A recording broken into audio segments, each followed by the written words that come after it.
После уште една лоша година, Харли Дейвидсон бара нов начин како да ги зголеми своите приходи. На електричниот LiveWire ќе му треба уште многу време за да почне да носи пари, па компанијата од Милвоки се свртува кон помладата публика.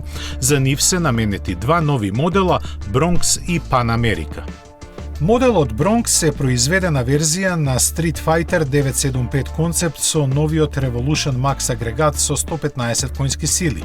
Има целосно подесливо оснолнување брембо со пирачки и уште некои нетипични за марката компоненти со кои ќе го привлекуваат вниманието. Но дури од идната година ќе се најде на пазарот.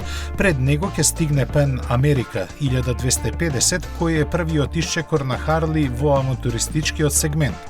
Ќе го задвижува поголема и посилна верзија на споменатиот водено-ладен мотор прилагоден на Euro 5 стандардите.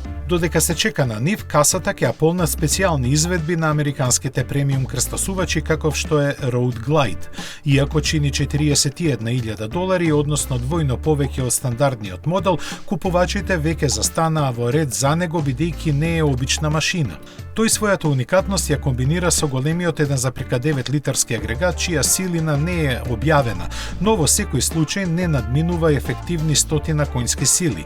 Тоа е заради фактот што Харли Дейвидсон подготвува уште поексклузивна верзија со мотор со зафатнина од дури 2150 кубни сантиметри. Треба да се напомене и дека секој дилер во Америка ќе добие само по еден примерок од овој екзотичен модел, достапен само во една боја. Харли Дейвидсон лани продаде околу 220.000 моторцикли, што е пад за 4,3%. Приходите му се намалија за 8%, а профитот за дури 31%.